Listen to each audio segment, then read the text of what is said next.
I invited a few people to the introductions on truths, divine truth, and as soon as I said, but it's given by Jesus and Mary, they said, no, not interested. Yeah, that's right. I just couldn't get over it. No. And then I got a lot of long emails and a lot of long nasty why I should be sometimes, Yeah, well, that comes to Mary and I as well, you know. It's hard for people, I understand it's hard, you know, but I don't know if I would be so closed as most people are, but you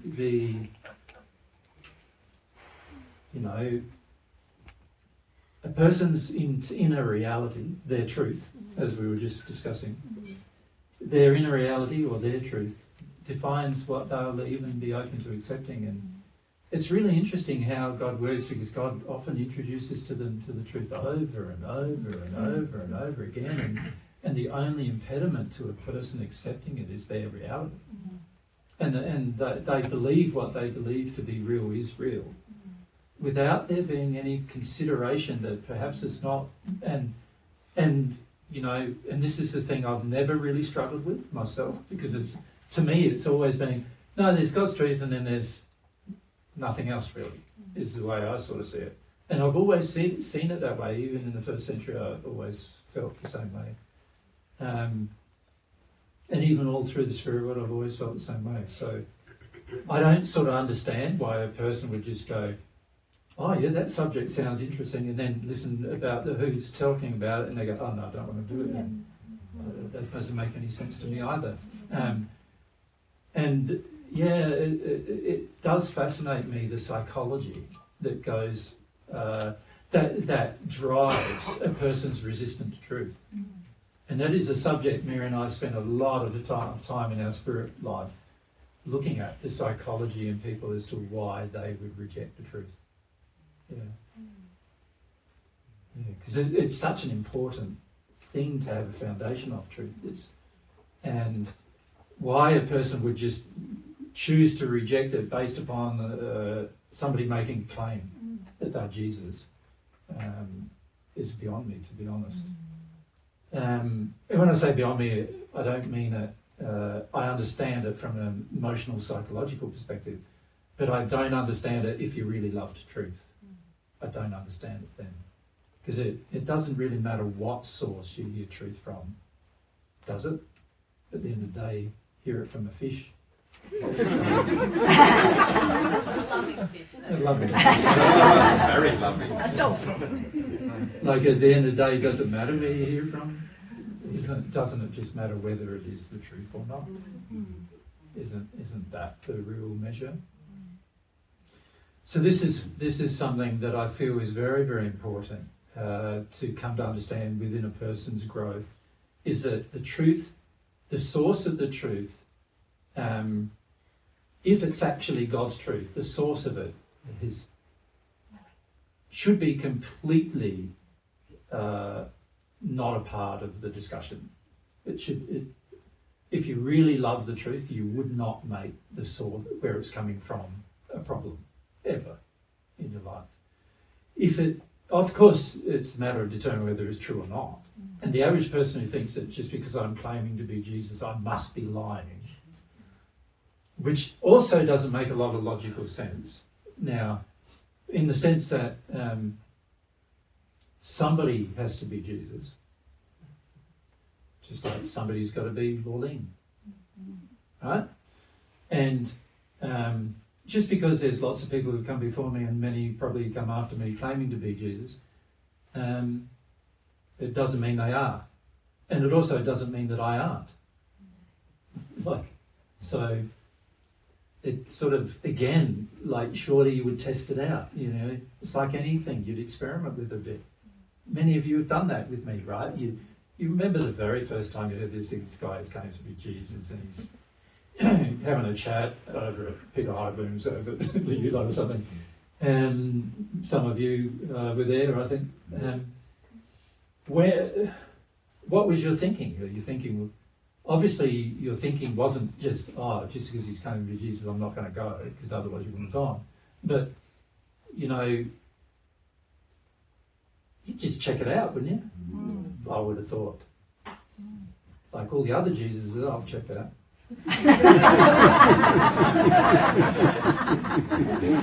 I've told you this before, that I checked you out because I said, can't be real, he's got to be really bonkers. And I was going to go and see and prove that you were not, but I still haven't proved anything. I'm still here. So you're still listening like 15 years later, you still have to prove it. Yeah, but it's the, as they say, the proof is in the pudding, right? Your actions and how you interact and everything is like, it's really, really hard to deny things, you know. And then when you tell us things and we don't understand, but then years or whatever time it takes, and then say, that's what you said to us, you know. And that just gives so much more, like, it's building faith, you know, and how can I want God if you're the messenger of God if I don't believe you? But when you first come along, you're not thinking I'm God's messenger or anything like that. No. You're sort of like, some idiots claiming to be Jesus. It'd be interesting to see what kind of fun we can have. And that's how many people come to the right truth. And when they become so, what I've found many times, people have become so fascinated with the subject that they've scared themselves about how fascinated they are listening to a person who claims to be Jesus. And that has, like, there's many people in the past who have gotten so angry with me because of that one thing. I could feel their fascination build, and they build fascinations, build it, to the point where they start thinking they're nuts now. And then they just go, like, into this rage. Like, yeah, that's happened many, many times. Because the reality is, the truth is fascinating, no matter who's speaking it, right? Yeah. So, you know, this desire for truth that, you know, it's something you do need to develop, because on Earth there's a lot of things. There's a lot of things sort of preventing it, isn't there? This desire for truth on Earth. So, like, there's a lot of insidious influences that are upon a person to cause them to not seek truth in their life. And once you work through all of that, you'll have a view of, like, truth, but of course, you know, I want to see what that person's claiming and whether it's true or not, you know. And I sort of have that feeling now with everything still. Like, you know, there's a lot of things I don't know about building, for example, and there's a lot of things I don't know about other things. Particularly on Earth, you know, the way things are happening on Earth, because in the spirit world you don't use things the same way as you do here. So there's a lot of things I've never known in terms of my experience until I came back on Earth. And we didn't have them in the first century, and you don't have them in the spirit world. So, you know, things like excavators and things like that, you know, we don't have them. It's sort of like, but I want to know the truth about it. Like, it just, like, things fascinate me. Yeah. And I think if you really connect to that childlike fascination in everything, you can learn a lot in life. Yeah. And it's very important to do that with God, to have that sort of childlike open fascination. It's that curiosity, isn't it? Yeah. Really wanting to discover things. Yeah. In some ways, curiosity is like it's like the thing that causes the spark of desire to find out a truth, isn't it? Yeah. Curiosity is like, and yet on Earth we say, curiosity killed the cat. It's not right. Curiosity made the cat very happy. That's not a saying on Earth, right? It's like curiosity, it's going to kill you. Don't do that. Yeah, you can see it in children. The curiosity is just so exciting to see that. Yeah. With me, a lot of people have that view that curiosity killed the cat, so curiosity in him is going to kill your life, you know, so they don't want to show any interest. Yeah, but, you know, my feeling is that if you always measure everything with the measurements that we talked about in the prior session, the measurements of, you know, of how to measure the truth, you are safe in your investigation of anything. You're completely safe. The only time you're not safe is when you let your emotions run away from you, in the terms of your uncontrolled, addictive-based emotions run away from you, or you let your senses run away from you, and you get involved in experience just because of addictions, or then you're very unsafe, right?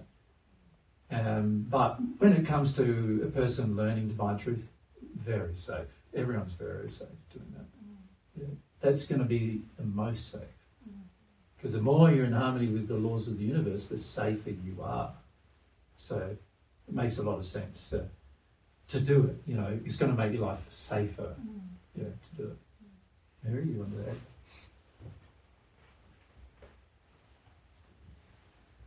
Just that for me, I've had a lot of those experiences that you shared, like where my fascination and my desire for God's truth upon first hearing it was so overwhelming that I thought I was going crazy. Yep. And that I thought, if I go further with this, I'm going to lose my life. Like, not my physical body, but the life that I have built. The life sort of that you've come to think you love, sort of thing. Yeah.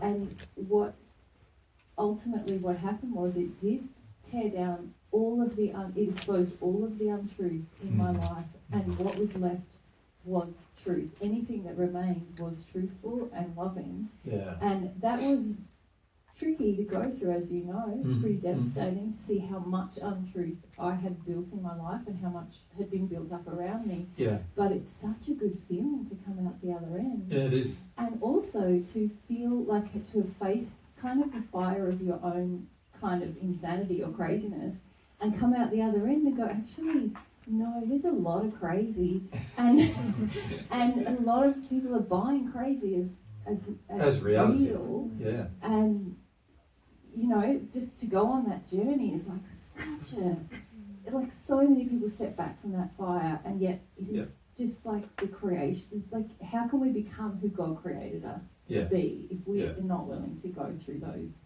sort of journeys, you know? Yeah, there's a really good illustration in the Bible that says the fire of truth, you know, it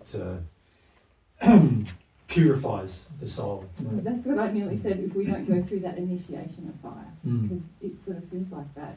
But it only feels like that because of all the error, dying, you know, the reality is that for the majority of us, we've imbibed so much error over the course of our lifetime that mostly we're full of error. And so when we come face to face with the truth, the majority of us have huge emotional reactions to it because there's so much error there, and there's so much pain and suffering associated with the error that the truth exposes, that there's so many emotions you're going to have to go through just to get beyond the other side of that. And the average person doesn't want to have the experience of those hard emotions, and so they'd prefer to just sort of avoid the fiery experience.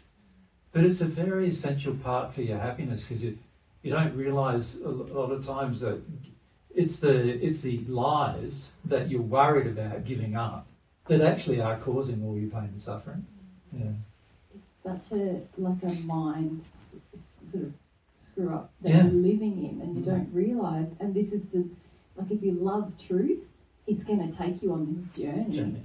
And it's not like I'm talking like it's finished. It's not finished. No. I'm still on it, you know, but the fire doesn't feel as hot anymore. It's like, well, you get to a point, don't you, where there's no such thing as the fire of it anymore. It just feels good all the time, you know. And you know, there's still things I'm going to change. There's still things I'm going to have to, that I think are real now, that are going to have to be given up in favour of God's. But that's like a happiness now. Yeah. You know, on a cold winter's day, you know, it's pretty uncomfortable, isn't it, on a cold winter's day? You know, sometimes overseas, you know, we've got to go to like Sweden in the middle of winter, right? So it was minus, 30 outside. One of the days was minus 40 nearly. You're in that sort of kind of weather for just a few minutes, and it's pretty uncomfortable, right?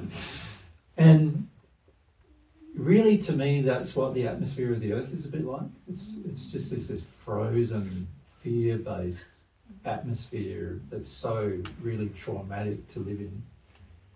To me, the truth is like going from that into a warm fire, warm.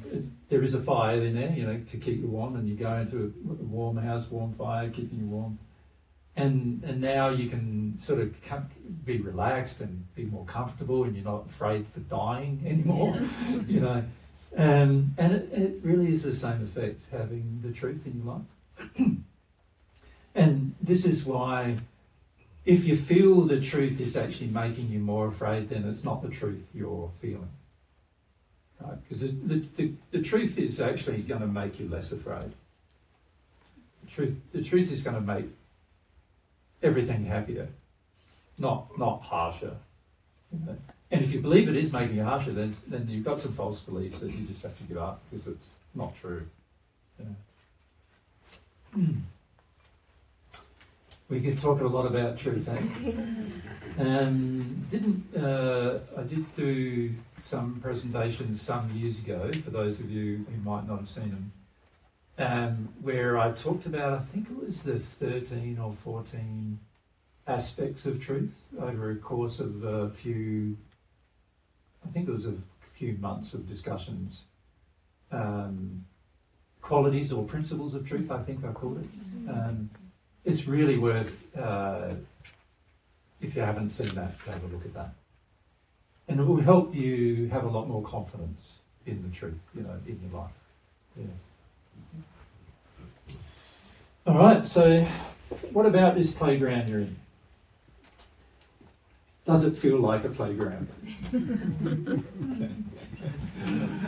Oh yeah, the universe.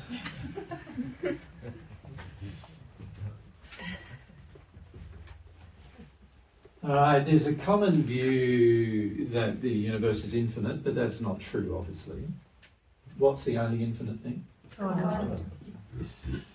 So the universe is not infinite.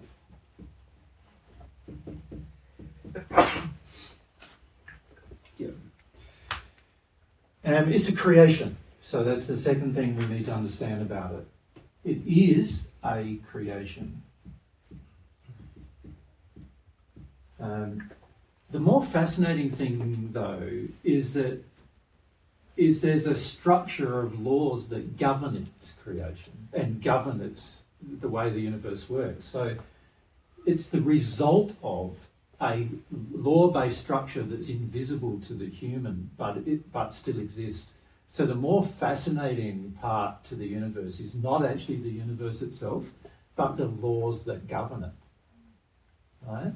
So a lot of what I find when I'm talking to, say, six-sphere spirits, a lot of six-sphere spirits are very interested in the universe. They love going to different places in the universe and checking them out and investigating. And there is just so much of wondrous things to see in the universe, even if you're only in the sixth sphere.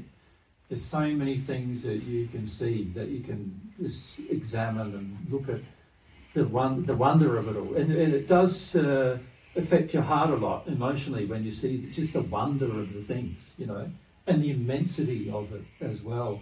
These are all things that you get to see. But what I feel a lot is that most people don't ever get to feel the wonder of the laws that govern it, which are even more incredible than the universe itself. Right? So I just want to say it is governed, is governed by law. And you can think of the law as like a structure. See, a lot of people think of the universe as a structure, but it's a result of a structure. It's not actually the structure itself. The universe is the effect of a structure, and the structure is the laws that govern it. And without the laws that govern it, the universe itself would not be able to maintain itself as a structure. So very important to understand that the real structure is the structure behind the universe, the laws that govern the universe, right? That's the thing that governs what happens in it, in the universe. You could think of the universe, if it didn't have these laws, it'd be like a mass of accidental happenings, right? Which is fundamentally what many physicists and scientists at the moment believe it to be, right? Which is not actually true. The universe is not a mass of accidental happenings. It's a mass of law-based structure intending things to happen, which is very, very different than a mass of things that just happen accidentally. Right? So nothing in the universe happens accidentally. You'd say is the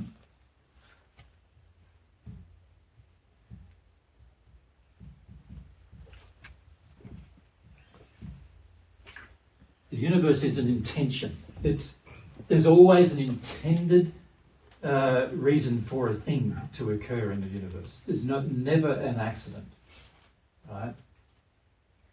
And it's very important to understand that, because a lot of times, even when it comes to your own life, many of you think you have accidents. I cut myself shaving or something. That's an accident. There's never an accident anywhere in the universe. There's always some intention based on a law as to why something happened. Right? And it's very interesting when you start seeing that, because it pertains to every aspect of life: physically, emotionally, sexually, spiritually, relationships, friendships, everything. There's so much that is governed within the universe. See, when we think about the universe, the average person's thinking the physical universe itself. Like the average person is thinking planets, stars, you could call them. Of course, there's more than that, isn't there? Should we call them the galactic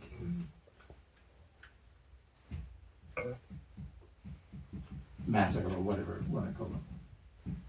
The average person's thinking, when we're talking about the universe, we're talking about just that. We are talking about that, but it's not just that. You understand? It's not. A lot of people, when they think of the universe, they're thinking of a very limited thing. They're thinking just of the physical thing, and that's why they often call it physics of the universe. They're thinking of the physical thing. Just like when we talk about the body, many people think of the physical body, right? They're not thinking that there's a lot that goes into a body that's not just physical. There's so many other things happening, and so it's the same in the universe. There's so many other things happening than just what you can measure as the physical matter happening in the universe. So the physical matter is happening, but it's a very minor part of the physical things that are happening. If that makes sense to you. So an example of that, the laws that govern your emotional flow in your soul are laws of the universe, right? They govern your soul. That how the emotion actually flows and even how it feels is mathematically measured and governed by the universe itself, right? You're living in the universe present as a being, and all of the things that govern you, not just your way your body works, but all your thoughts and your intentions and your desires and your passions and your longings and your emotions and your experiences, your senses, every single thing that you could think of that is a part of you is governed by the universe. Right? And when I say governed by the universe, I mean governed by the universal law. Right? And you are a higher creation than the universe itself is. Although you do need the universe to exist for the moment. I say for the moment because I don't know what the long term may be. The more of the divine you experience, who knows? I don't know where God is in terms of the seat of habitation. We know God has a seat of habitation, but we know it can't be in the universe because the universe was created after God existed, right? So therefore, God's seat of habitation can't exist in the universe itself. It doesn't need the universe to exist, right? But the fact is, for the moment, the human soul does need the universe in order to exist. The very matter that you have that makes you human all comes from the universe. Even the matter that makes your soul comes from the universe, as far as we're aware. But when you're talking about receiving a part of the divine, where does that come from? Well, that's coming from outside the universe. It's not actually in it. Now, if you're receiving a part of the divine, and that substance you're receiving is not a part of the universe itself, but is actually a part of the divine, then are you now in the universe? Or are you now outside of the universe in that, because you received that substance? You see, these are questions that are unresolved yet in terms of discussion, in terms of the discovery of celestial spirits, right? But you can see that for the moment we are governed by the laws. We're organised by the laws. Like your body's organised, your thoughts are organised by the law, your feelings are organised by the law, as well as the planets are organised by the law, stars are organised by the law, the galaxies are organised by the law, all of the celestial bodies are organised by the law, and other celestial bodies you can see, I mean with a big enough telescope if you have one, but there's also like 95% of the matter that exists in this physical universe you can't see. There's not even a vacuum in the universe. You know how we go into that, we call it the vacuum of space? That's not even true. There's no vacuum at all. Because everything is filled with something in the universe. And this is as you develop in God's love, you start to, and you see these things. Obviously we've seen these things with our eyes in the sense of, visited these things. You start realising, like what you imagined to be is nothing like the reality of what it is. All we're seeing when we talk about the universe is we're just seeing the physical part of it, right? But what we call the physical part of it is not actually, from God's perspective, the physical part of it. It's a very minor physical part of it. We're not seeing the whole. And 95% of what you see, 95% of what is there, 5% of which you see, the whole lot forms the universe, not the bits. So 95% of the universe itself you can't see, but it is there. And as you grow in love and as you grow in knowledge, you will see what's there.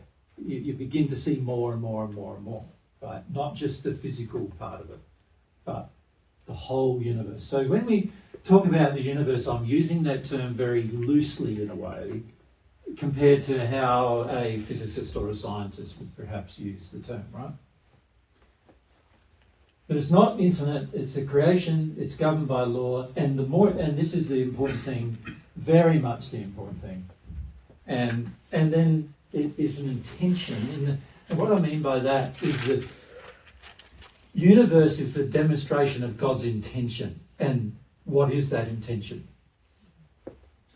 The intention was to love the human.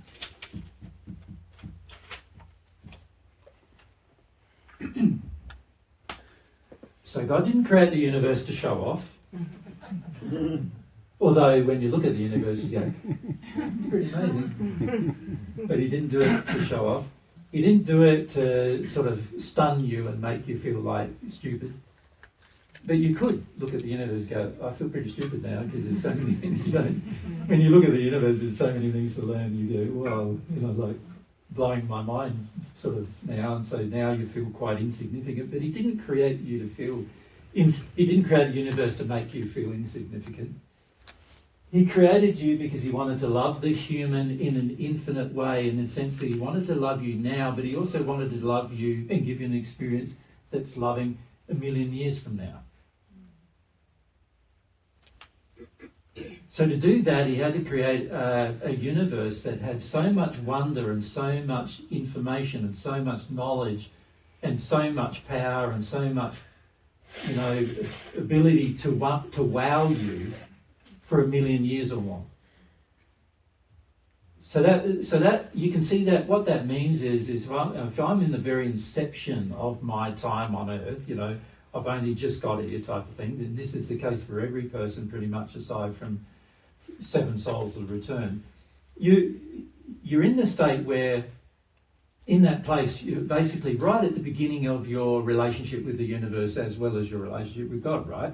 So in that place, you're sort of in a learning space, and if you can get to enjoy the process of learning about it, it'll be really good for you to do that, because you're going to be learning about it for millions of years, right? And every new thing you learn is going to bring you happiness. And you'll not only learn about the universe, but you'll learn about the laws, you'll learn what governs you, you'll learn what makes you happy, you'll learn about all the universe of emotions, you could say. In a lot of ways, there's multiple universes in the universe. There's the universe of feeling, there's a universe of emotions, there's a universe of God's infinite knowledge and wisdom. There's every little area of the universe you examine, it's like a universe in itself. You know what I mean? There's a universe of living creatures which are like a separate universe again, of things you can examine. So when I'm talking about the universe, uni meaning one, of course, doesn't it? Yeah. I'm not really saying it like that. There's so many aspects of the universe itself that are like a universe unto themselves, but they're all a part of this universe that God created for your wonder, to love the human, to love you not only now but in 1,000,000 years from now, so that you still have desires, and you still have knowledge, and you still have more happiness, and you have more bliss. God's designed a universe where you can have more, right, of the loving things.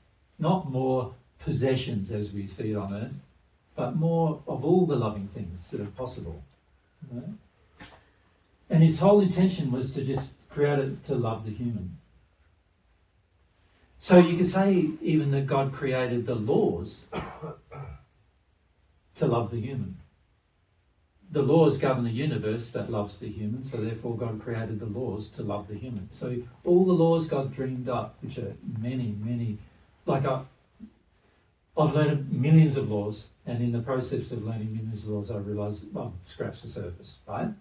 So there's millions and millions and millions and millions of them to learn, and they're all created to love the human. So if you understand love, you will be able to understand the universe. But if you don't understand love, you're going to be very confused about the universe. So that's a very important thing to bear in mind. So in terms of coming to understand it, there are certain things you will understand to the perfect human, and then there's just things the perfect human does not have: the intellectual capacity, the emotional capacity, the sensory capacity, and every single capacity possible you could ever think of, the abilities and the qualities and the attributes of the soul capacity. A six-sphere spirit does not have the capacity to understand the majority of the universe. And when I say the majority, I mean like 95% of it. The six-sphere spirit doesn't have the capacity to understand. The perfect natural human is incapable of understanding the universe. And there's a very good reason why God designed it that way. And that is because if the perfect natural human could understand the entire universe, then what does the celestial human get to understand? There would be no interest in anything further, would there?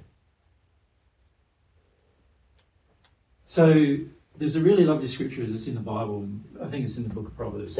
It says that God put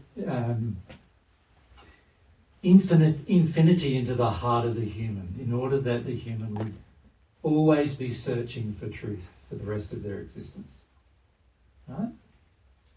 And that's a fundamental truth, actually. That God made the universe so big, not infinite, of course, but God also made you with the desire to know that would drive you forever. And that would continue as you receive even parts of the divine. You just want to know more, want to know more, want to know more, experience more. So the universe is being created to force you into change, constant change. So the more you want to control change, the more you're working in disharmony with the universe. It wants you to change. It wants you to grow. It wants you to learn. It wants you to experience. It wants you to have things you currently don't have, right? Whether that's knowledge or things or happiness, or it wants to offer you things. You know, God's created the universe. Basically, God's created the universe as a gift to the human.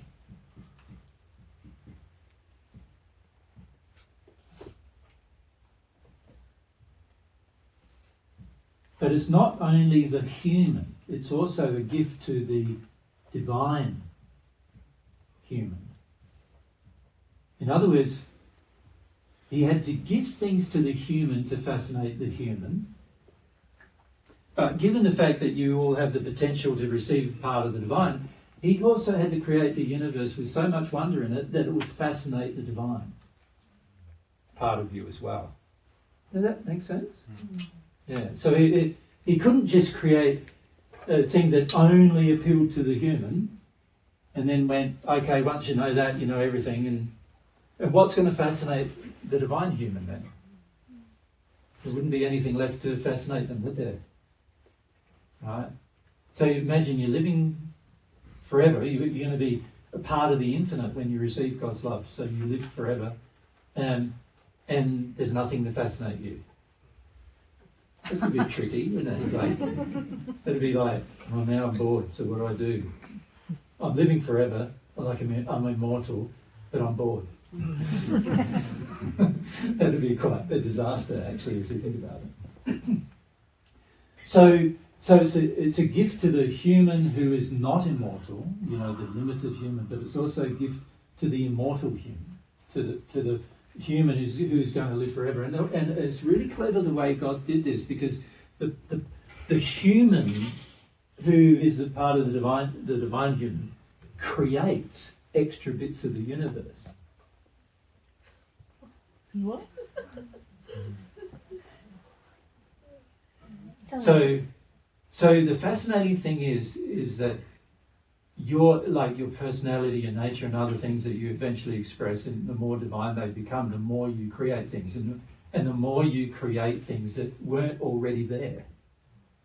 The law and the structure governs the fact that once you're in a certain condition, a new thing will get created. So the universe is expanding in the sense that humans are expanding it. Does that make sense? Yeah. It's really quite fascinating the way God's done this, because it's like not only now has God the creator of the universe, and God's always creating things in the universe, I must say. Like, God doesn't stop creating in the universe. So there's new things appearing in the universe on a daily basis, you could say. There's actually new things appearing in the universe on a microsecond basis. New things appearing in the universe that God created, I must say. But there's also new things appearing in the universe that humans create. Make sense? Ulf, you want to ask? Yeah, so does that mean that the universe is not infinite, but it has the potentiality to expand into infinity? Not into infinity, because that would be impossible. Only God's infinite. But the universe has between infinite and limited, there's a vast range, isn't there? And so the universe is constantly expanding, but it's not just expanding in a physical sense. It's expanding in every aspect of how the universe operates. So it's expanding in an emotional sense, a physical sense, a sensory sense. Like there's all these ways in which the universe is expanding, not just physically. Does that make sense to you? Yeah. So it's sort of like God's created this universe to fascinate the human, and the divine human needs a lot of fascination, needs a lot of stimulus. There's things that they understand that the things of the sixth sphere that the divine, when the divine human looks at the sixth sphere and goes, that's pretty basic. Does that make sense? So they're looking at, that's pretty basic. That doesn't fascinate me much. You know, what is going to fascinate me?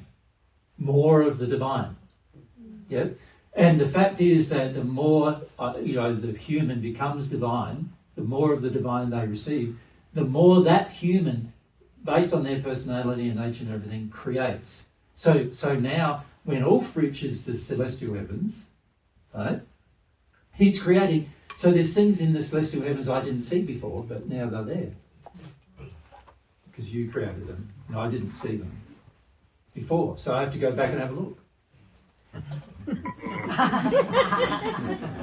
If I want to get to know Ulf, I want to get to know what he created. See, why did Ulf create that? I have to ask Ulf that. I look forward to it. And what happened? So there's this sort of fascinating thing that's happening, that God's not only involving the human in the universe, but actually God's involving the human in creating more of them. Right? Which is a very fascinating concept if you think about it. And this is only available to people who have received a part of the divine. Right? So if you haven't received part of the divine, you're basically living in the universe and trying to understand it. As soon as you start receiving part of the divine, you now become a sort of like a co-creator of what's going on in the universe. And I feel, when I look at God's intention and feel God's intention, a lot of that is about God wants you to understand what it feels like to be able to create loving things. And so when you do, they become permanent parts of the universe. Because as an immortal being yourself, you are a permanent part of the universe. Those other parts of the universe can only be destroyed, the ones that you create, can only be destroyed if you decide to destroy them. Or God does. And there's no point in destroying something if it's there and it's loving. So, yeah. I'm really struggling to wrap my head around the idea or the concept of the universe. The intention of it was to love the human, But my question is, if the divine being creates, do I have to know Ulf to know his creation, or because that creation is in harmony with God's law, I can still know that creation through knowing God? Yeah. The creations are real things. So they're not just in Ulf's mind. They're going to be real things that get created in the physical universe that you can actually see, visit, taste. Planets and everything, animals, all sorts. New things that nobody's ever done, that he's done. Make sense? That's amazing. Yeah. This is one reason why celestial spirits experience bliss. Mm-hmm. Yeah. Mary?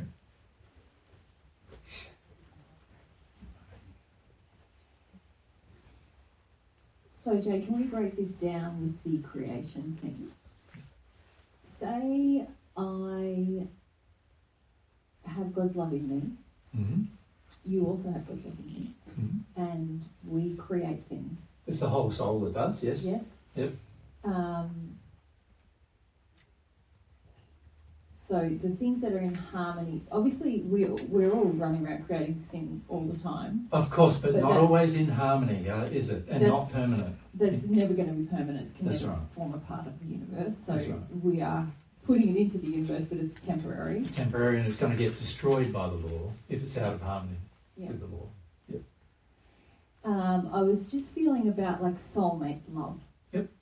So you and I are one soul, and then we come to love each other, and that's in harmony with God's love. So that We is, don't come to love each other, really, do we? We come to love ourselves. We're so Yeah, self-involved, yeah. That's right. But God's kind of created this process where we feel separate, and then we come together and realise. Correct. And it's to join, so the whole soul feels whole. Yes, we feel whole, we feel a union, Yeah. and then we don't even feel a union anymore, we just feel No, ourselves. Just feel one. Yeah.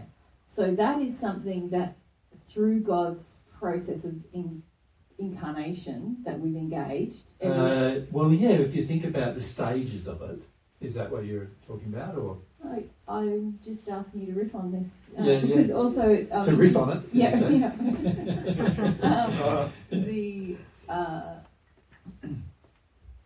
The change in the universe that happens as a soul engages that process, because that's putting something... Well, the in. change in the universe, no permanent change happens to the universe unless the soul starts to receive God's love. Yeah. So an example of that is like if I'm a six-sphere spirit, I can create, but over time that creation will slowly dissipate in its reality. It'll disappear. It'll be transferred into other matter and so forth. Everything that is a part of the universe gets transferred matter-wise. So everything gets changed in some way or another. So, you know, an example of that is your body. You're using it right now, right? But when you die, you won't be using it anymore. What's going to happen to it? Worms. It's just, yeah, well, worms, but also the decay process is going to go in the atmosphere. People will breathe you in even. They will.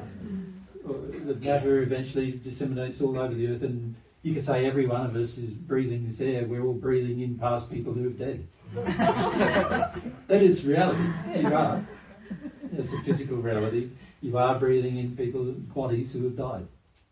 They've just subliminated enough for you to not smell it and not fundamentally that's what's happening. They've decayed enough, but you're not conscious, and the senses of the physical body are not conscious that it's happening, right? But it is happening. Right? This is a part of the process. So anything that is not, you could say, connected directly to God through receiving God's love. So that applies to everything other than a human who's received God's love. Everything has a process of living and dying. Everything has a process of passing or subliminating into some other form. Right?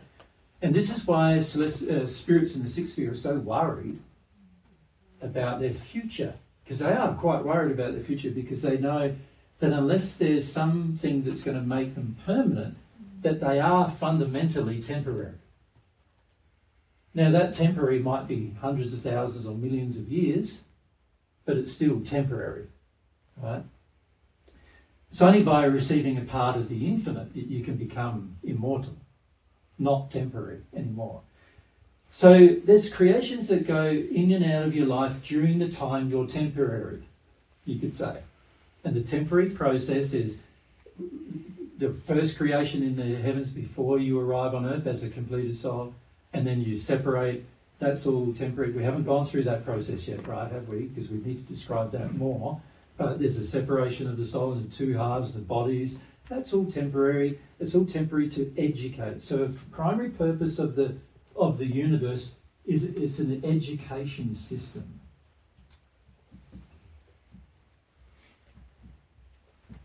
So as the universe educates you, what it's doing is it's basically causing you to make changes from one state to another state, one state to another state. So if, for example, you're governed by a series of laws which create the structure of what happens in puberty.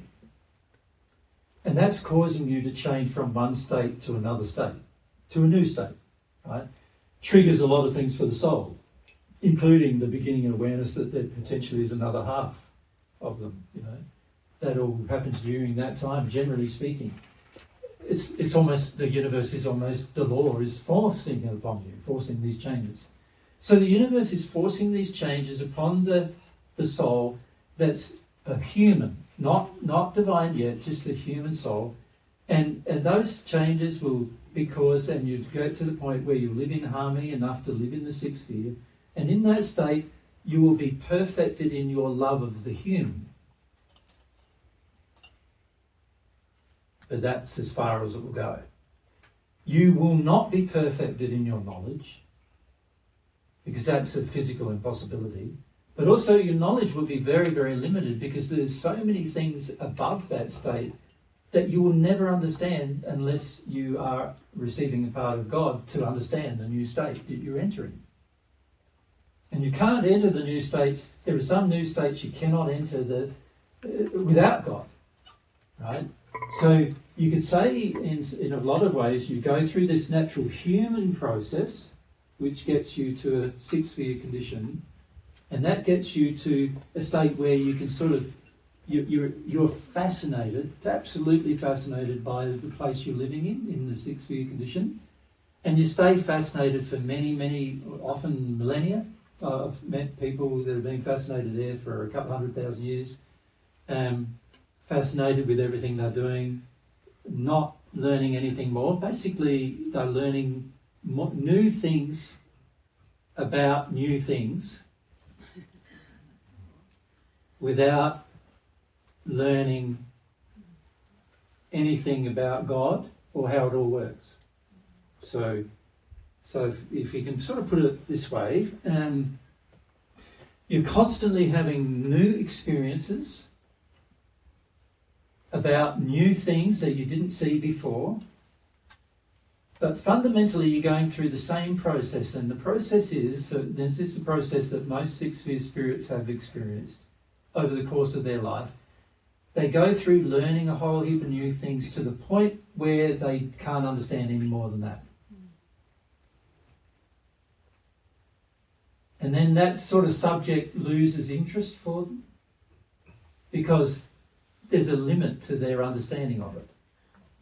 And then what they do to create more fascination is they come up with assumptions. You understand what I mean by that? So if I just sort of draw that in terms of the learning process, they learn new things, so that's number one, they do learn, and they do learn actual truths, right? And then they get to the point where their learning has saturated, right? You know, I can't learn any more about this. I know there's more there, but I can't learn it. I don't know how. Make sense? I don't know how to learn it. It's like if you were learning how to, I don't know, an example is learning about atomic structure, right? And you delve into atomic structure, you go down, deep into it, far deeper than what a human on Earth can do. You keep going down, and it might take you 1,000 years to do this because it's fascinating, and there's so much to learn. And so you deep into it, and then you get to a point where there's all these things that it just raises more questions, and you don't have any way to investigate it or to find an answer. And you realise that. You get to a point where you realise that and you go, oh. And it's sort of like, oh, well, that's my limit. And then once I hit that limit, I'm going, well, now I know there's more there and I'm really fascinated about the subject. So what is your temptation to do?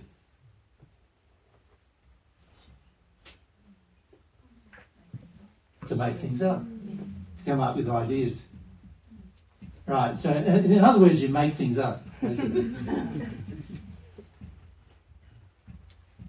Or you come up with what you would call scientifically theories. And then you spend the next 1,000 years coming up with a theory, testing it, coming up with theory, testing it, coming up with theory, testing it, coming up with theory, testing it, only to find that every theory you come up with never gives me the answer. Imagine how frustrating that could be if you're fascinated about a subject and every theory you come up with now, there's the dissatisfaction of never getting the answer. So now you've been doing this for 10,000 years, let's say. So now you're getting to the point where there's an emotional thing that happens. And the emotional thing is you feel a bit tempted to give up and move on to a new subject. Does that make sense? So let's say my subject matter was atomic structure. Let's say that was my subject matter. I learn until I reach the sixth sphere, and then the sixth sphere my brain, my physical brain now works at 100%, my spirit body brain works at 100%. There's no limitations, sin's not limiting my experience. So I'm understanding a fair bit, right? So get to that stage and learn, and then I get to learn more, and then I get to the point where I realise I can't learn more. So now I'm saturated my learning. Now what I've got to do is come up with theories and ideas and why that is and everything. So I do that for years. And sometimes I can do that for 10 times the amount of time I did that.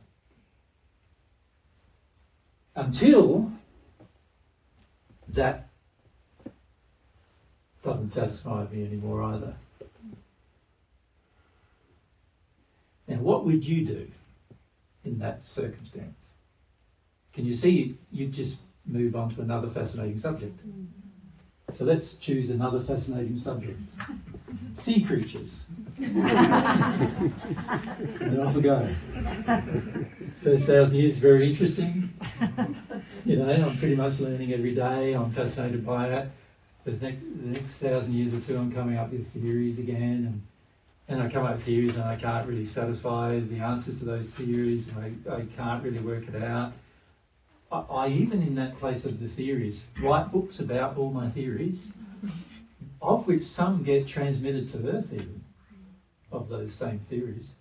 So some spirits take up those theories in lower spheres and they try to share that with the scientists on Earth, you know, through channeling information to them, through influencing their choice to investigate a certain thing, you know.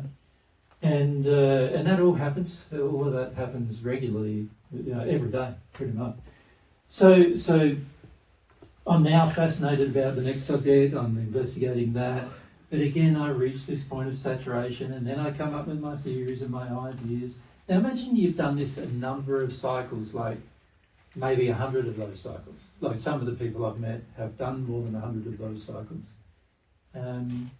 Where they've done basically, you know, 1,000 years on this one, you know, 50 years, you know, 500 years on that one, and got to the point of, and the interesting thing, the more you learn, the more saturated you become earlier as well. So that's an interesting phenomenon that occurs when you're in the sixth sphere as well. So you end up, you're trying to learn about the universe, but there's a whole, you start realising 95% of it I got no idea about still. And also, the very interesting thing is that not only do I have no idea about it, but I have no idea how to not have no idea about it. I have no idea how to find out more about it.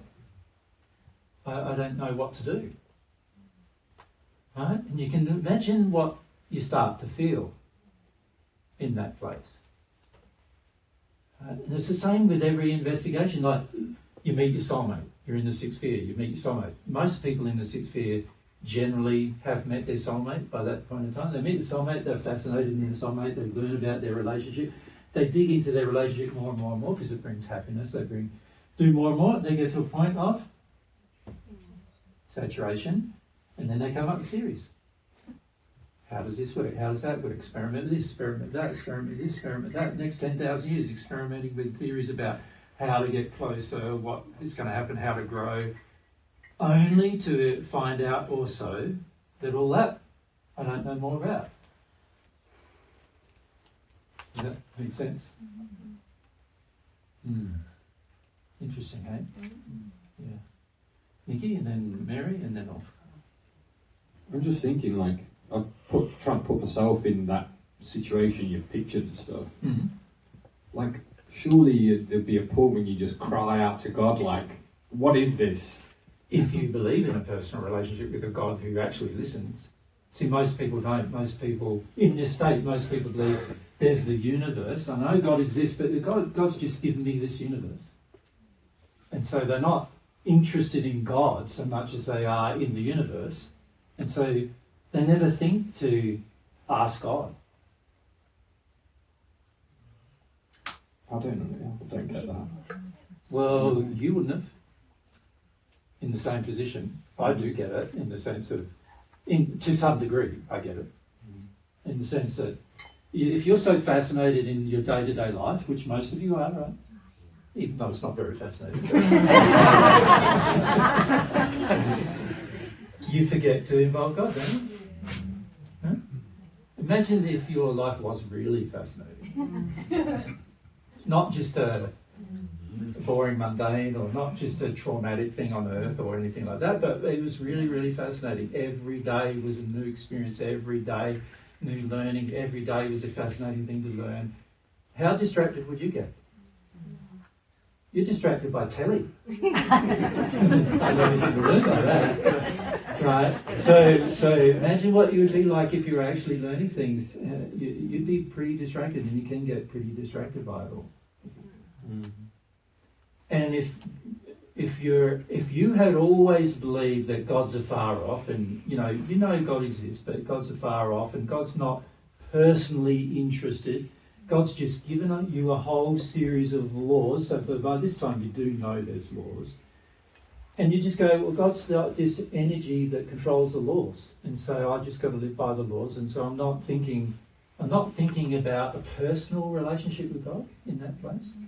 I'm just thinking God made the laws and I just live by the laws. The more I live by the laws, the happier I am. I just need to learn more laws. And I find it interesting that many of you do have this sort of arrogant feeling that you wouldn't be like that. But many of you are like that in your day-to-day life. You're still like that. Right? So I don't understand why you don't understand that this is how it would be. Because if you think about it, if you had very, very fascinating things happening to you every day, and you were experiencing all of them with your soulmate, right? And there were no real holes in your life when it comes to things, you're the perfect natural gym and you're not sick. You don't get ill, every day's a joy, you don't have to cook for yourself and you don't have to clean up after yourself very much, right? Because your soul in that state automatically does these kind of things. And your whole experience now becomes about just learning something new. How distracted would you be with it? Right? And you can see why people do get distracted with it. And remember too, there was a period of time when God's love wasn't offered. So what else can you do? Nothing else you can do. You can cry out to God all you like, you're not getting the love. So, you understand? Yeah. There's nothing else you can do in that place but do what you've been doing. Now, of course, you don't feel like crying out to God because you're happy. So you're not in that desperation. You're not in a desperate need for something beyond yourself or anything like that, are you? Because you're happy. You're perfectly content with the growing discontent of the fact that there seems to be limits everywhere. But you are perfectly content because you can just move on to another subject and be fascinated with that for 10,000 years. Make sense with you? So many of our six-sphere brothers and sisters, this is their experience, and there was a long time in human history, from the time of Amon to the time of my coming in the first century, where God's love wasn't being offered, so they had no other choice either. So it becomes a learned response over that period of time too, I must say. Where you don't think, it's not possible, and so you don't think it's possible anymore. Do you know what I mean? Mary? Again, isn't that the state that almost everyone on earth is in anyway? Yeah, exactly. Yeah, it is. And this is the thing, a lot of times we live in the illusion that we're different, but no, we're human. We're the same as this. You want to say? I just wanted to ask Dave, and if you don't want to go in this direction, that's okay, obviously, but you said before that we change the nature of the universe through our creations when we have the divine in us, so God's love in us. Mm-hmm. So I think my question is about, obviously we can create things spiritually, emotionally, sexually and physically. Yes. And obviously to the point that the love is within those creations will determine what part of those creations is lasting. Is that Is that Well, no, correct? the fact So- that we're in a state that's loving ourselves and we're in alignment with God, so I'm assuming here we're talking about a celestial spirit, right? Well, if we are, yeah, I'm talking about that process to the point of becoming celestial and then beyond. Oh, yes, if you're not yet in the seventh sphere, so let's say you're in the sixth sphere. But we have God's love in us now. Oh, well, that's different. This is what I'm I'm saying. assuming, let's say in the sixth sphere we haven't got God's love in us. Any creation we have will get destroyed It's probably at destroyed. some point. But say you and I right now, we have God's love in us, but not to the point of union with our soul again. We can build a No, that's not. Well, I know, not you and I. Someone else we know in their first incarnation. Yeah, like, you know, some of our friends like Tim and Rachel, yes. You know, they're in They're the in high the- celestial They're spheres. in this list. I'm talking about someone on earth, Phoebe and her soulmate, Yep. have some of God's love in them. Yep. Whatever, Yes, Phoebe does, yeah. yep, she does. Yep. So whatever she creates in harmony with God's love, It has to be in harmony with that love. and it has to be 100% in harmony with that love for it to change the nature of the universe. Yeah. Correct. So it's possible to do that before she's a celestial spirit, but it's Yes. very But you just don't notice what you're doing in that state because you lack knowledge. yeah. So, perspective. so Phoebe doesn't realise right now she is creating things, even physical and also spiritual and emotional and also sexual, creating things. But because of the lack of consciousness of awareness, she'll become conscious of it eventually. So this is something my sister will become conscious of. But she doesn't realise that that's happening without her even being aware of it at the moment. But once you become aware of it, you can do it with intention.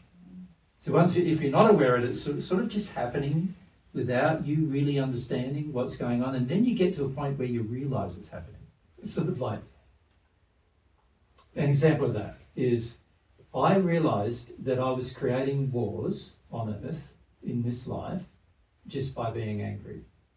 Like physically creating wars because of the power of our soul, Mary and I, that there were certain times when I was angry and I was creating wars. I actually could measure it. The time when I was angry and what happened was, and then stopped being angry and they dissipated.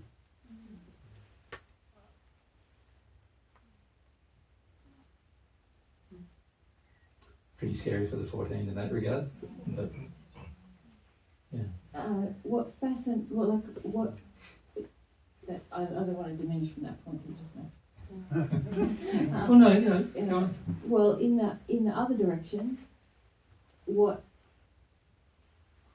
it's really powerful is like the fact that whatever you create, it lasts forever.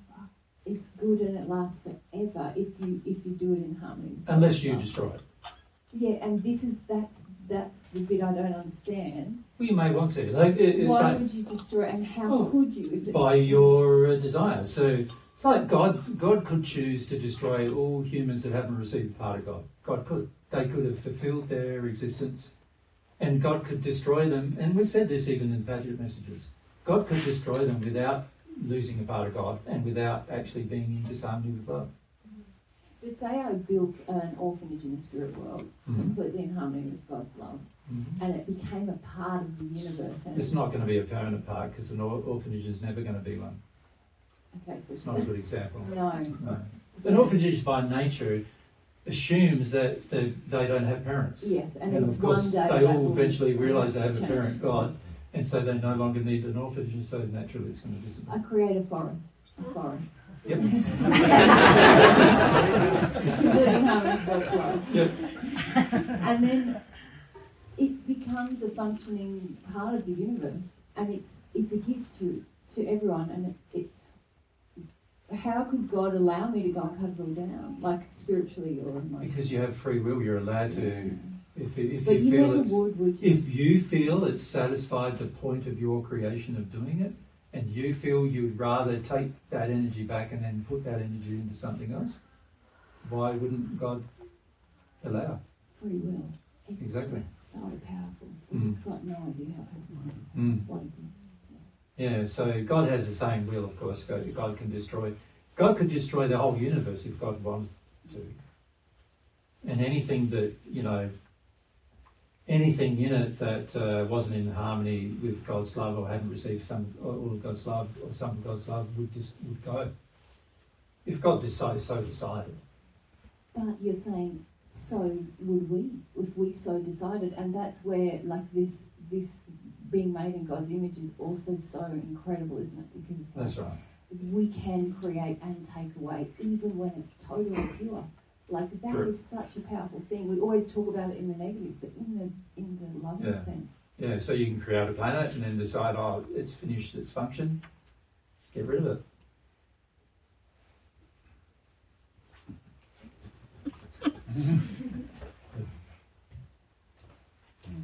Gary? Speaking of planets, I was just on the deck a couple of nights ago. I was looking up at the stars, Yeah. like the 5% we've got down here, and I was thinking, like, then I looked up Mars, and it was like memory, it was minus 80 degrees. You know, I Same think, day, yeah. And I was thinking, what is this? And a lot of the planets don't seem to be inhabited or anything. So my question is, because God's efficient and organised, so what's the function of the billions of planets? Yeah, you mean planets that don't have habitation? Yeah. Or Yeah. oxygen Yeah. or Yeah. environments? Yeah, well, a lot of times they have fulfilled their purpose in the past, like they've had environments in the past and they no longer do. Sometimes they've had animals in the past and they no longer do. Sometimes they've had, sometimes they've been hit by celestial bodies that are going in other directions, and so that's destroyed them. There's all sorts of potential reasons why a planet would enter a state, but the remnants of them being around are also interesting too, because they affect our gravitational pull, our rotation around the sun. There's so many other things they affect as well, and also our fascination. Even just learning. How many of you were fascinated to learn about the planets around our sun and the different environments on the planets when you're in school? It was a fascinating subject, isn't it? And so a lot of it's just remaining there for our fascination as well. Makes sense? Yeah. There's celestial bodies passing through our orbit every single day, pretty much. Of course, you see the results of it at night sometimes with a meteor shower. But there's also asteroids passing through, larger bodies passing through. There's the Oort cloud that exists in our universe, where a lot of bodies hit other bodies, and some of them enter a rotation around the sun that eventually pulls them into our rotation. There's all sorts of events that occur. A lot of it is to bring further things to the human. So, like a lot of life on this planet happened over time, and by God creating an atmosphere on this planet, by having certain celestial bodies hit it. So some of those celestial bodies brought water to the planet. Some of those celestial bodies brought other compounds to the planet. So not just atomic compounds, like singular atomic compounds like iron or other things like that, but also complex compounds to the planet that we wouldn't otherwise have. And a lot of those things were necessary for God to use for the creation of the human body. Without them, He wouldn't have created the human body in its current form. So there's a whole lot of things that have happened over a period of time in the universe and even to our planet that has all been for the purpose to create a human. Yeah. Fascinating, eh? Right.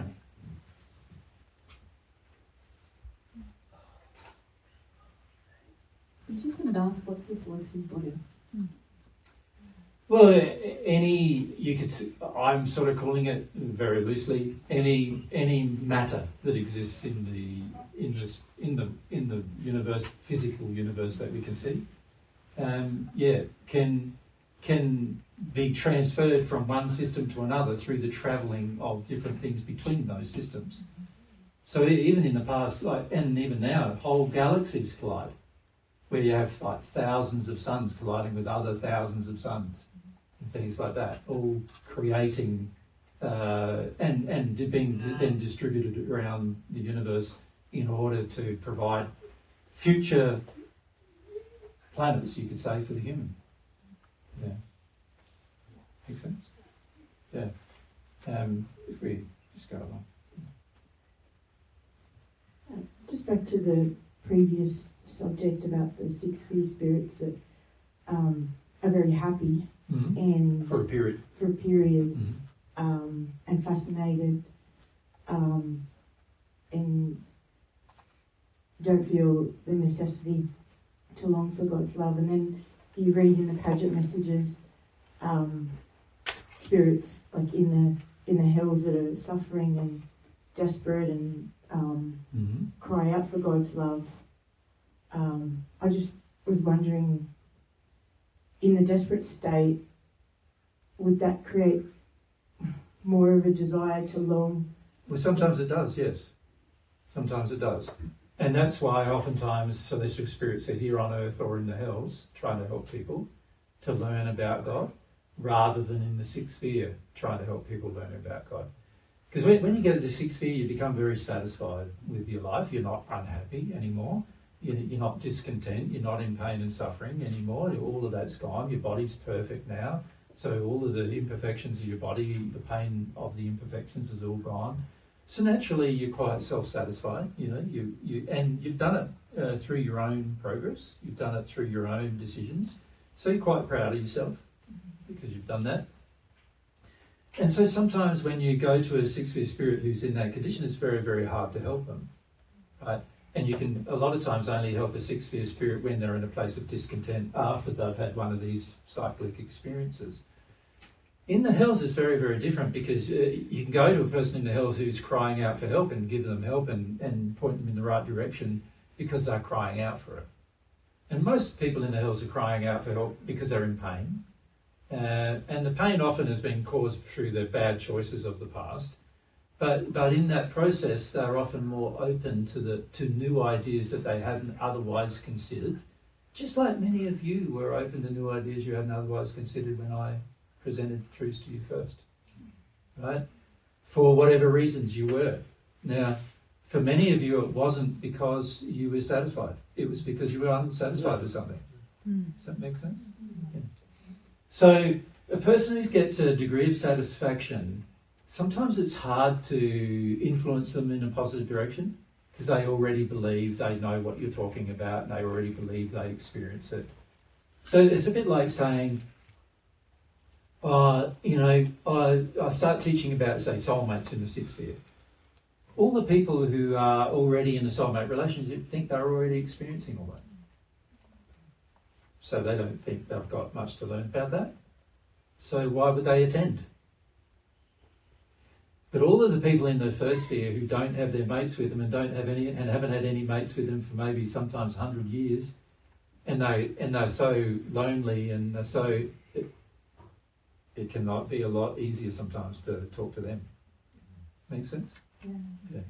And so, for a sixth sphere spirit or a person in the hells who's desperate, how do you sort of create that longing for God's love or a relationship? Is it the interests that you were talking about? Or? The person has to create that within themselves. You can't really create a longing in another person. You can sort of inspire them, which I've tried to do with you guys, right? By talking to them about the possibilities and so forth. But you can't actually do it. They've got to do it for themselves. Desire is a personal thing. You can't exercise a desire for another person. They have to do it for themselves. So no matter where they are, whether it's in the hells or in the sixth sphere, the person's going to have a desire for themselves, within themselves. It's very hard to have a desire within yourself for something when you're very satisfied sometimes. It's a lot harder sometimes to have a desire then. It's something that's beyond you in particular. Sometimes it's hard to have a desire then, unless there's some level of dissatisfaction. So generally what happens in the sixth sphere, and the way celestial spirits have been helping spirits in the sixth sphere traditionally, has been that they wait for a sixth sphere spirit to be dissatisfied.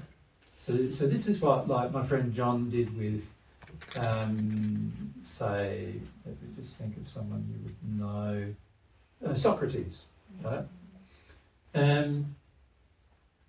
He experienced a dissatisfaction in the sixth sphere eventually, and John went to him many, many times.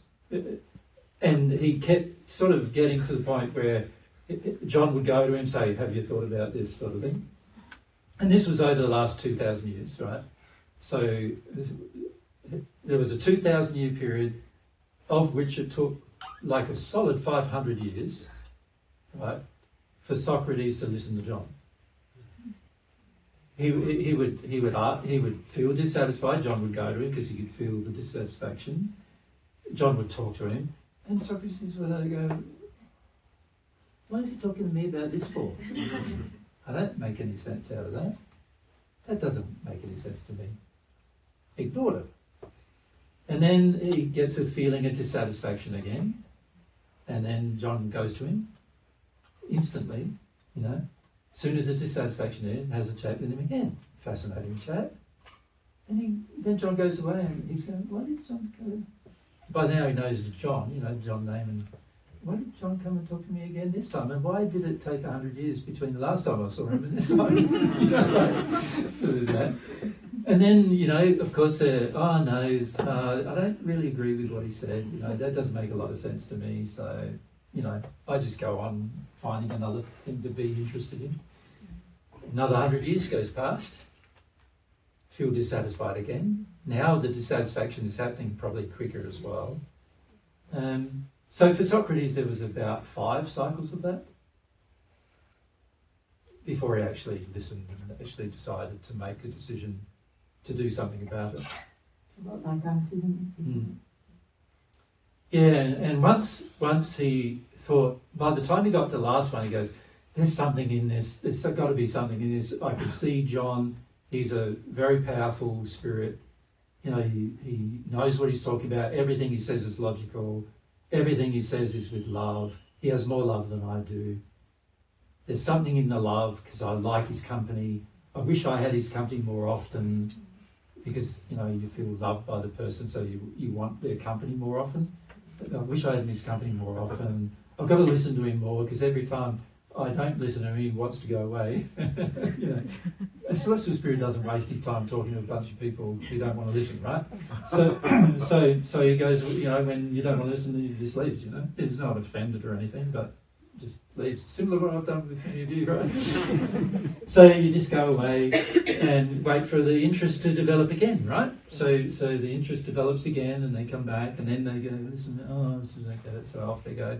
And that happened a number of cycles for him. And then there's this sort of, during that period of time, a growing desire, a growing dissatisfaction, as well as a growing desire. I desire the kind of love John has. When I'm in John's company, I feel better. Why do I feel better when I'm in his company? I thought I was a perfect human, and yet it feels like now I need his company. Why is that happening? There's all these sort of feelings and thoughts that get triggered from the interaction that the person then goes, I need more of that. I need to find out more what's going on. I need to believe him more. So more of the more than just I'm not getting knowledge dissatisfaction. Correct. But it's an emotional dissatisfaction. Yeah, not just a knowledge dissatisfaction. Yeah. It's very emotional. In fact, it's only the emotional dissatisfaction that causes this to occur. Yeah, if it's just a knowledge dissatisfaction, you just go, I'm going to choose another subject and do that. Yeah, but once you start realising there's a pattern, I have talked to spirits in the sixth sphere who didn't realise there was a pattern until I said there was a pattern. So they'd done that for 10,000 years in this pattern, and I said, can you remember these patterns you've been in? And once I reminded them of the pattern, and I said, that's going to continue, this pattern, unless you realise some other things, and then I've been able to have a conversation with them about it, right? But sometimes you're not even, when you're in the pattern, you're not even realising you're in a pattern. And many of you like that day to day, like you're in a pattern of your relationships and you're in the same pattern, and you do the same thing again, and then you're hoping for a better result, but it's the same pattern, so you're going to get the same result. Does that make sense? Mm-hmm. So many of you don't realise this is what you're actually doing, and so naturally it's going to be what you do when you pass. It's not going to be any different. Some I'm just wondering, is one of God's intentions in creating the universe sort of to entice the people that would choose to find out about God? Just in the... So say that again. Like, is God's intention part of the intention? Because it's so beautiful and wonderful, like all this, just beauty and fascination that we can have. Yep. Is God's intention actually also saying, like, look, I've made this beautiful world. If you want to get to know me, this is one of the ways that you get to know my personality and nature? Yes, but it's interesting because the best way to get a person to know a person is to actually interact with them.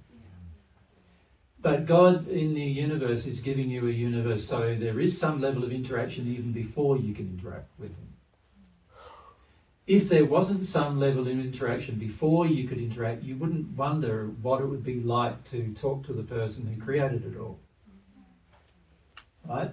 So yes, you're right in the sense that God's given humans the universe partially so the universe can discover how, like, you could say, as many of God's qualities as they're able to reflect upon given the circumstances they're in. Yeah. And another question I have, Jay, is like, the dissatisfaction in sixth sphere. Yep. A celestial spirit doesn't feel dissatisfied, hey? Never. So what drives them is more just desire, but not the dissatisfaction to grow towards God, to go further up. Well, no, you've received a part of the infinite, so now you're realising that everything's infinite. Everything you could learn, everything you could be, it sort of opens it's like opening the door. You could sort of liken the sixth sphere world to like having a perfect earth.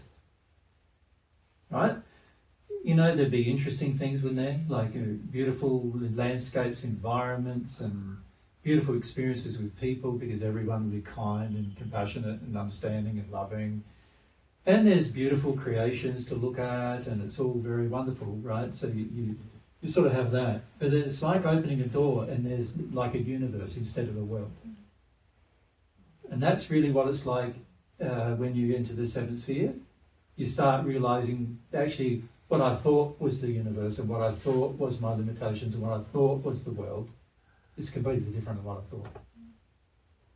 Right? Yeah, so do you sort of realise at some point there is no limitation, where the sixth spirit goes, oh, I'm Well, you limitation. realise logically that makes sense, right? And you often realise that in the seventh sphere. Once you enter the eighth, though, you not only realise it, but you feel it, which is very, very different than realising something. You feel everything. So it's like everything we've talked about, as eighth sphere spirit would be feeling everything I've talked about, not just thinking, which most of you are still doing, right? They're feeling everything, and so it's not just a thought of wonder; it's a feeling of wonder. It's not just a thought of interest; it's a feeling of interest. It's very, very different. Yeah? It's like opening the world to It's like the world you're living in. You didn't realise it. You thought the world you're living in was the world, and you thought how wonderful it was, and you didn't realise there was anything better. And then you enter the eighth sphere, and it's like opening another. It's like opening, compared to a world, opening a universe. And fundamentally, that's sort of what it is, because you can't understand anything in the universe unless you go through it. So you're sort of entering you're going from a very finite, limited place into the potential of the infinite. It's not infinite because the universe can't be, but it's so big that it's like you're blown away by the transition, right? But not only the interesting thing about the transition is that it's not just a transition for your knowledge or your experience. It's a transition of you as well. So you become a different person. And this is really weird. It's like, not only have you sort of opened a door into a universe, but you've also opened a door into you as a part of that process. So now there's a double fascination of what are your limits. You understand? Not just the limits of the universe you're in, because now you thought you were limited, and now it's like, whoa. You know, so the external is like, whoa. And then you start really, but the internal is, whoa. You know what I mean? As well. Yeah? So it's like you, at the same time, getting a double experience of, for the first time, it's like you're starting to feel the potential of you, as well as the potential of what you can learn in the universe. Right? So it becomes a very fascinating process for that reason. Because you're receiving a part of God's love, you are now growing potentially infinitely, towards the infinite, as well as seeing a universe that is now changing towards the infinite as you grow towards the infinite. And as you grow towards the infinite, you're creating more things in that universe that's growing towards the infinite. So it's a very different experience than just living in the sixth sphere, investigating things that God has created. Yeah. And like in the sixth sphere, when the spirits do such investigations, do they feel those, do they get do they feel awe and wonder, and it's emotional for them? Yeah. But still not emotional to the point where they're like, I want to know who made this. Well, no, they often think they do know the person who made it. Right. Yeah. Just personally. Yeah. Yeah. Like Frederick he was in that state. Yeah. In the gate of heaven, that's the state he was in. He thought he was having a relationship with God when he wasn't.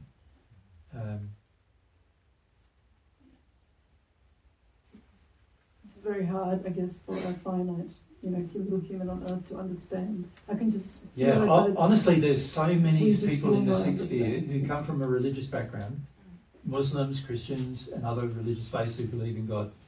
And there's so many of them who come from that background who do believe they have a relationship with God. When you talk to them about having a relationship with God, they believe they already have one.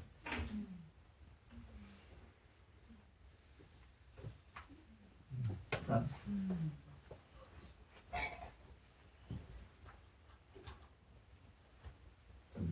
Do they have a relationship with them? Well, you could say it's a knowledge of God that they have, but not, some very rudimentary knowledge of God they have, but not a relationship as God would define one. It's like, how do I have a relationship with France? We can sit down as mates and have a chat, and every time you come to visit Australia, we have another chat, and blah blah, and that kind of thing. Is that a relationship? Just like the Muslim, or like a very limited. It depends. I might think I know you by observing your behaviour, and I might think I know you by just seeing what you do with other people and so forth. I might think I know you pretty well.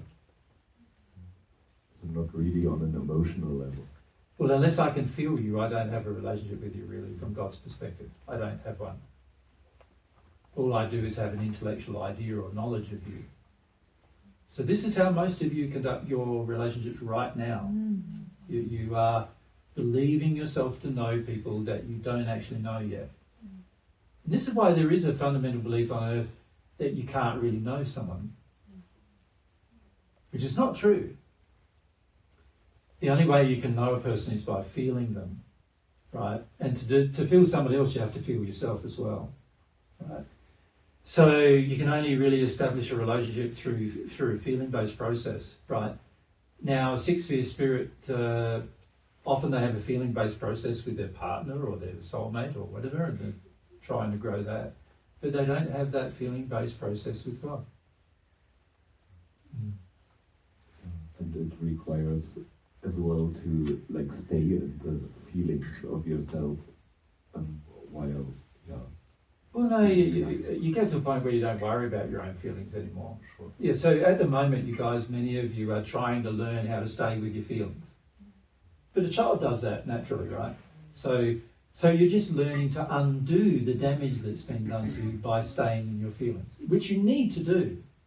But you get to a point where you're in your feelings all the time, so you don't need to do it.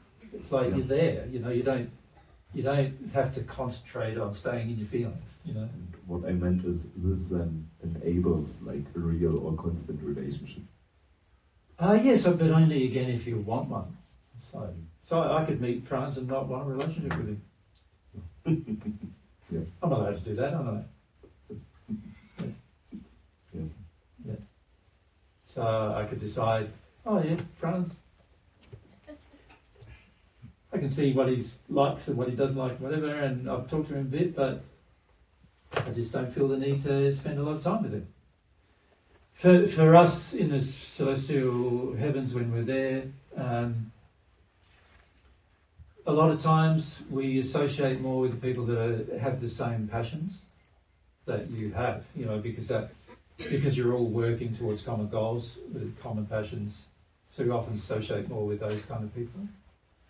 And mostly Mary and I have spent most of our time with people who are passionate about God. So if you're having, not as much passion about God than what we would have, then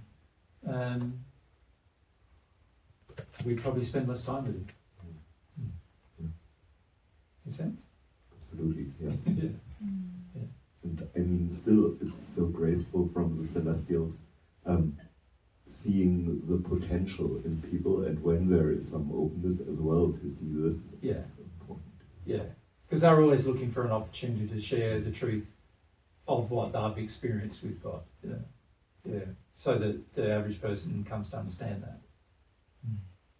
And Mary, you're holding up your tea. Are we running out of battery somewhere? No, you're fine. I just want to let you know it's fine. Oh, okay. Yeah, good idea. Yeah, well, I haven't covered very much.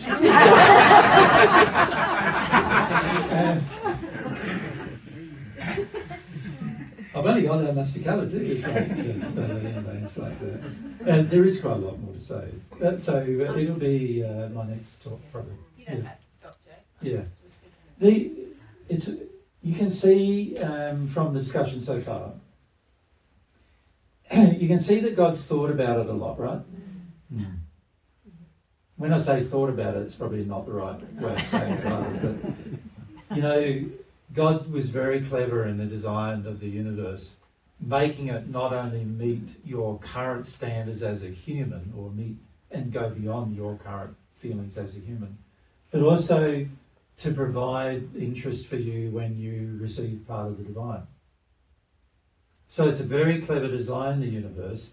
There are whole areas of the universe that are completely unavailable to a human.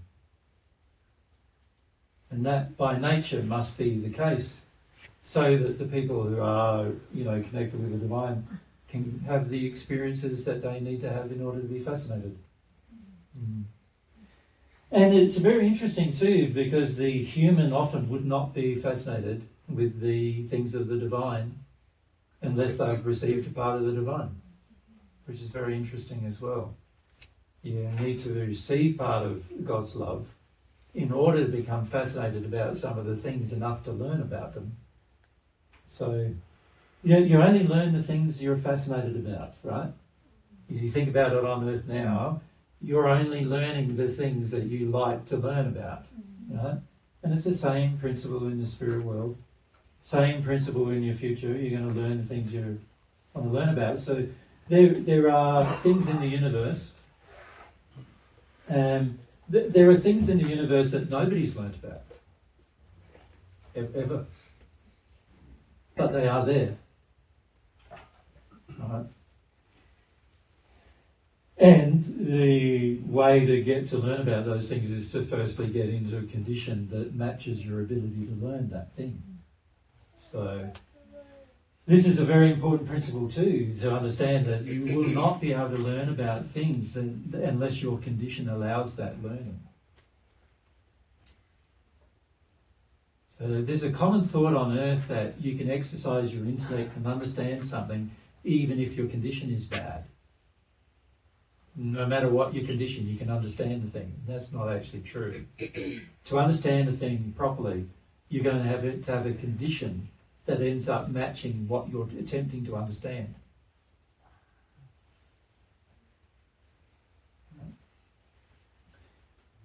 And so while we're in a state where we're limiting ourselves in terms of our condition, we're also limiting ourselves in terms of the potential to live in and understand parts of the universe. And when I say parts, I mean the majority of. The majority of the universe will never be understood or able to be lived in by a six-sphere spirit. Because to live in those places requires a part of the divine.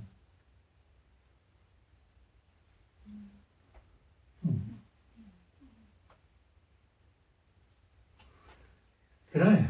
Do you find that fascinating? Yeah. It's very fascinating. Just like everything God does. Very fascinating. Yeah. The more I've examined the universe and how it works and all those things, the more you realise how much the depth of God's love for the human. You know, it's like far beyond our imagination of how much He loves us. You know.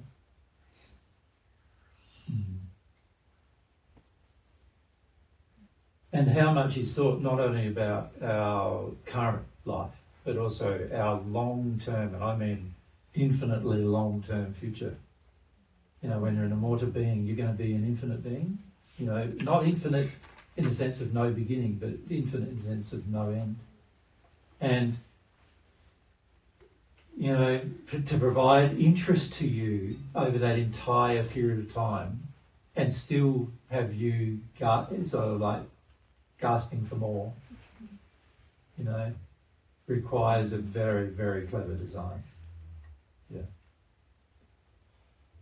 And when people say to me, you know, that God did things like, you know, needs the sacrifice of a human in order to be appeased of God's wrath, for example, I'm going, it's like, why do you believe in such a limited God who has a limited understanding of His own creations? You know, why do you believe He would even create something that would need a death to correct? You know, it's just way like the limitations of such thinking are so like strong that a person can limit their entire development and growth for thousands of years by believing such things. Yeah.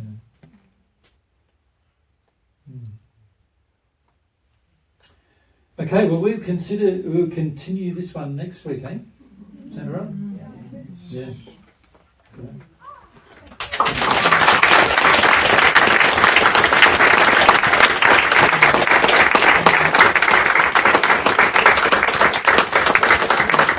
Is there any announcements you want to make while we've got a group of people here?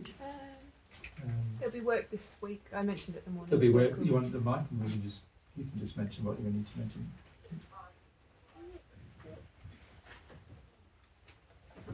I mentioned it this morning, but there will be some work this week. Yep. We're not going to put it on the blog, but let us know if you're interested in coming along. Yeah.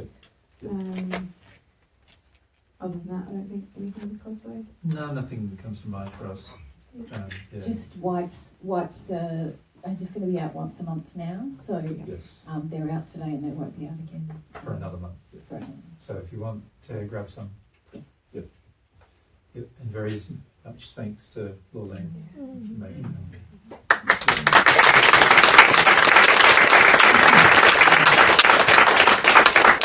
Lauren's also been making me some straps for my trip and whatever, so she's been making a lot of things.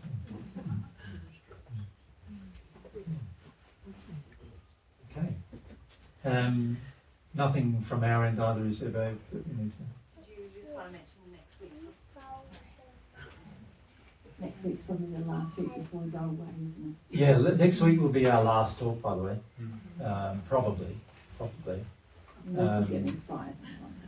Yeah, see what happens. But probably because we've still got a lot of things to organise for not so much for away, but what happens home while we're away. So that we're trying to sort all that out as well. So we might not have a lot of time in July. Plus, there's end of year accounts and all these other things that need to be done. So it's looking. We're leaving. I think it's on the 11th of August. 11th of August. Yeah, that's right. And so it's only 2 weeks away now. 2 months, away now. And we've got quite a lot to do. I still want to set up video editing for the girls because I haven't got to that yet. And there's there's other jobs that we haven't got to, sharing jobs that we haven't got to, which we want to do. And we're also just still in the process of organising something for our trip as well. So it's probably going to mean that there'll be no events in July here. And of course, for you guys, that means no events for 3 months, doesn't it? I mean, none in August, none in September. We won't be home until late October. None till November. So none till November. In November, we will probably, when we get home, we'll have a Mergen thing. We're also going to have a God's Way month as well, isn't it? So that seminar's up now. That'll be, so that's up. The seminar we put up, Mary's just put it up, I think. It's been up for a It's while. been up for a little while. 65 of you already registered.